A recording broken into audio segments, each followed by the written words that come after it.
Hello and welcome back to Rock Records Reviewed. This week I have another top 10 for you. We're going to look at the top 10 Rolling Stones albums.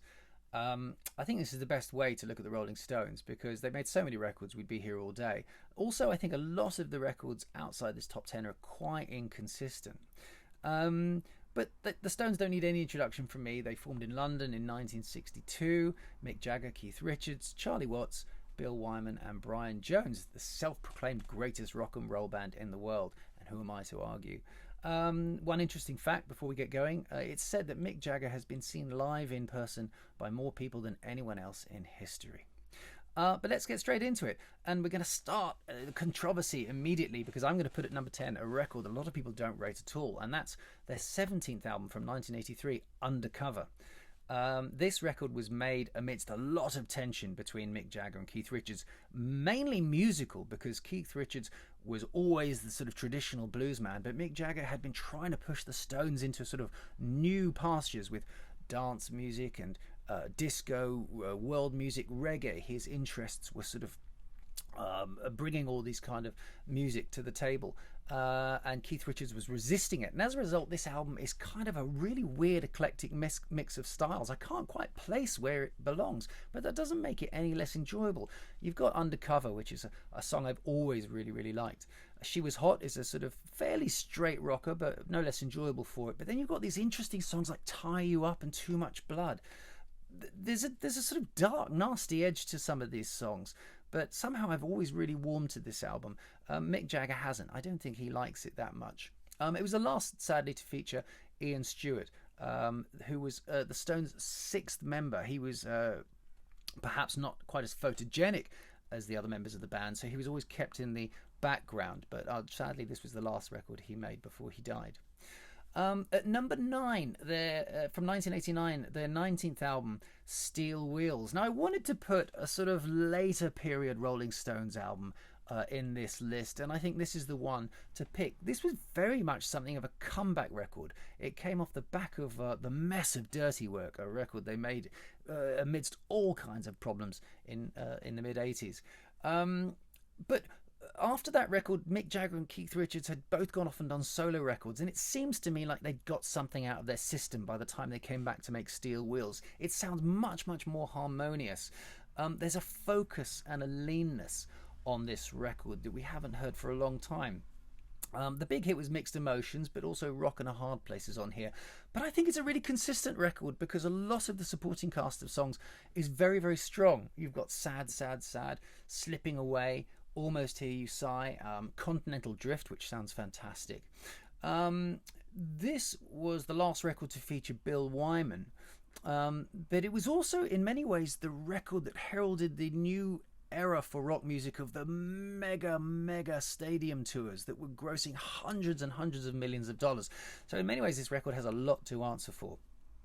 But perhaps I think the most consistent and best of the late period Rolling Stones records, ironically, even though it's 30 years old now. At number 8 from 1981, their 16th album, Tattoo You. Now, the problems with Jagger and Richards were, still going on at this point. They were brewing in 1981, bubbling away, creating all sorts of bad vibes in the press and everywhere. And the record company needed an album, but they were refusing to work together at this point. Things were so bad. So Chris Kimsey, the producer, said, well, let me just trawl through the tapes of stuff we've done in the past and I'll see if I can patch together a record of outtakes. And Tattoo You is the result of that, and it works really well. What he's done is he's put a rock side together and a ballad side together. The rock side particularly is great. You've got Start Me Up, you've got Little TNA, Hang Fire, Neighbours. These are all cracking songs that hit the bullseye. The ballad side has got Beast of Burden on, which I think... No, it hasn't. It's got Waiting on a Friend, sorry, which is a lovely track. The production, it hangs together remarkably well sonically for a record put together of outtakes. Chris Kimsey did a great job. It sounds very crisp and very punchy, and if you didn't know it was an album of outtakes, you probably wouldn't guess. Number 7 from 1978, their 14th album, Some Girls. Now, Some Girls is an interesting record because It's the first to feature Ronnie Wood completely. He'd done a little bit before, but this is his first full album as a full-time member of the Rolling Stones. He had replaced Mick Taylor, who had replaced Brian Jones. Keith Richards, at this point in the 70s, is in a bad way legally, and perhaps with his health a little bit, and some of his proclivities are getting the better of him at this stage. So this Mick Jagger very much drive this album, and it's full of Mick Jagger's energy. There's a real raw energy to this record, and what I like about it is not least it sounds like the band playing together again. The albums previous to this, they'd had a lot of additional musicians, or they'd sort of, you know, sometimes one of the members would drop out and let someone else play their instrument on the song. This is the band together back in the room playing together, and that's why it has this lovely raw musical energy to it. It's got Miss You on it, which shows Jagger's kind of disco influences, one of the directions he's always wanted to push the band into. It's got Respectable, Beast of Burden is on this album, When the Whip Comes Down, Shattered. I don't think these are great Rolling Stones songs, but it's really, really good to hear them playing together again. And it's very much a band record, which some of the previous ones just before this weren't. Now, number 6 from 1966, their fourth album, I'm going to put Aftermath. Now, I wanted to put an early Stones album in this list, but I am not as keen on some of the early Stones albums as other people. I think there's a lot of covers on some of them. There's a lot of fairly lame, generic rhythm and blues stuff. I'm not talking about the Stones' original songs, things like Get Off My Cloud and Satisfaction. Those are brilliant, of course they are. But it's the rest of the songs on some of those albums I'm not so keen on. But Aftermath was a real breakthrough, important album for the Stones because it was the first to feature just Mick Jagger, Keith Richards compositions. It was also the first to really sort of showcase Brian Jones's experimentation with instrumentation. So it's still a bluesy record, undoubtedly, but there's a lot of really interesting things going on. It's a long record. It's over 50 minutes long, which is incredible for that time. Which just shows how full of energy and ideas the Stones are. Under My Thumb, Lady Jane, Mother's Little Helper. These are probably the most famous songs. But you've got really good deep cuts like Out of Time and Stupid Girl on there. I think the album also really sets the tone for the sort of darkness and danger lyrically that pervaded the Rolling Stones' music from here on in. This is very much, for me, the kind of their first sex, drugs and rock and roll album. So the top 5, and number 5 from 1973, their 11th album, Goat's Head Soup. Now this is an album that really, really divides Rolling Stones fans. There's one faction of Stones fans who think that this is the album that really heralded the beginning of the band getting lazy and bloated and becoming part of the sort of rock and roll jet set, more interested in appearing in the society pages than making rock and roll albums. And there's another train of thought that says it's the last of the sort of the great run of Rolling Stones albums, which we'll look at in a minute. I can see both sides. One of the reasons people think it's a lot of bloated, it's kind of bloated and lazy, is because the band sort of sit on grooves for a long time. Rather than write concise songs, there's a few songs that sort of just groove for a while, with Jagger sort of hollering over the top like he can do. I don't mind that because I love the band's rhythm section. I love Charlie Watts' drumming. And I do think there are some really good songs on here. I think Angie is a classic. Heartbreak is a great song. Star Star, which had a much more profane original title. So I enjoy listening to the Stones writing songs, and I enjoy them kind of just jamming a few things like they do on this record as well. It is a bit of a potpourri. It is a bit of a soup of a record. It was recorded in LA, Holland, Jamaica, London, all over the place. And it was the last to feature Jimmy Miller, their sort of legendary producer. So it was, in a way, it's the beginning and end of an era, this album, for the Rolling Stones.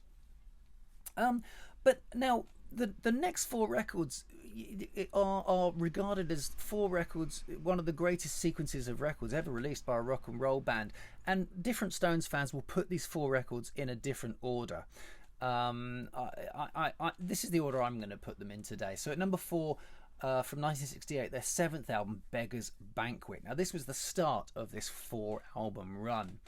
Now, after the sort of experimentation of Between the Buttons and Satanic Majesties, this was quite a return to roots for the Rolling Stones. It's got a blues and a country and an acoustic tinge and influence to the whole thing. It was the last Brian Jones record to be released in his lifetime. He doesn't contribute that much to it, but he's quite strung out by this stage. But it's quite a coming of age album for the Stones, this, because they're not kowtowing to any trends or fashions by this stage. In the early 60s, they were sort of being another of those rhythm and blues bands that were just sort of dropping off from trees everywhere in the UK. And at the same time, they weren't sort of trying to jump on the psychedelic bandwagon. This was the first album of the Stones really, really being themselves. So taking their influences and doing what they wanted to do with them. So there's no cliched rhythm and blues. There's no nonsensical psychedelia here. This is the Stones with their own instrumentation, their own roots, expressing themselves. So the results of that are a real confidence in the songwriting and the instrumentation. You've got Sympathy for the Devil, Street Fighting Man, Factory Girl, No Expectations. I mean, it's full of wonderful, wonderful songs. At number 3, perhaps the most discussed and mythological of all Rolling Stones albums, from 1972, their 10th record, Exile on Main Street. This was the Stones' first double album. By this stage, they'd gone to the south of France because they were tax exiles, frankly, and they'd hired a chateau in the south of France. They already had a few bits of music on tape, and they decided to go and finish them. And when it came out, this album was just slammed by the critics as some kind of sprawling, unfocused mess, which just goes to show you what a bunch of idiots critics can be sometimes, because this is a loose and sleazy record. It's just full of nonchalant swagger and attitudes. Wonderful. The most famous song is Tumbling Dice, which is the only song, surprisingly, that's sort of made the Rolling Stones list of hits from a double album. You'd think there might be more, but that doesn't mean the rest of these songs aren't great. They are. You've got Rocks Off, Sweet Virginia, Shine a Light, and Happy, which is my favourite Keith Richards song. So this has been really reappraised over the years, and many people now put this at the top of their lists. I absolutely love it, but the next 2 records I love even more, I think. So number 2, their 9th album from 1971, Sticky Fingers. This was the Stones' first album on their own label. So the result of that is they're free finally from Decca. Decca had sort of chopped up their albums and changed the track listing, especially in America, which had irritated them no end. So now they were free from Decca. They could make the records they wanted with their own album covers, their own sequencing, all that kind of stuff. The freedom that having your own label gives you. And it was Mick Taylor's first full album with the Stones. So there's no Brian Jones on here at all, produced by Jimmy Miller. And it's just a wonderful spaced out bluesy record. This you've got Brown Sugar is the big hit from here. Wild Horses, Can You Hear Me Knocking? This could easily be number 1 on another day. Mick Taylor is absolutely superb. There's an argument to say that he is the best album. He's the best guitarist that the Stones ever had. It's a fantastic record. It's got famous, of course, for the Andy Warhol, the naughty Andy Warhol album sleeve. But my number 1 Rolling Stones record is their 8th album from 1969, which is Let It Bleed. This was their last album they made for Decca, their last to feature any Brian Jones contribution. He only plays on 2 tracks. And Mick Taylor is in. He plays on a couple, but most of the guitars on this record are played by Keith Richards. And what I love about this is just every single track hits home. You have to remember this record was made at the end of the 60s. You've got all these kind of things happening, Ultimate's happening, Vietnam, the end of the hippie dream. And this album is very much part of the soundtrack to all those awful things happening in the world at this time. And that's why many of these songs are used on documentaries about Vietnam and things like that. It's potent. It's a potent Rolling Stones record because there's no filler and because every song really seems to reflect the times. You've got Midnight Rambler, You Can't Always Get What You Want, Give Me Shelter, Let It Bleed, and there's a wonderful cover of Robert Johnson's Love in Vain, one of the few times a Robert Johnson original has probably been bettered on record. So the foreboding on this record, the atmosphere and the sheer quality of the songs, I think makes this my favourite Rolling Stones record. So there you go, that's my list of the top 10 Rolling Stones records.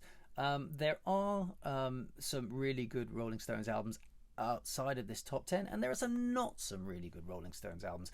I would say that any of those top four, the famous four, Beggars Banquet, Exile, Sticky Fingers and Let It Bleed, are all fantastic records that anybody interested in the Rolling Stones should go and check out. But that's it for me from now. I'll be back very soon with another episode of Rock Records Reviewed, but thank you for watching and see you soon. Bye bye.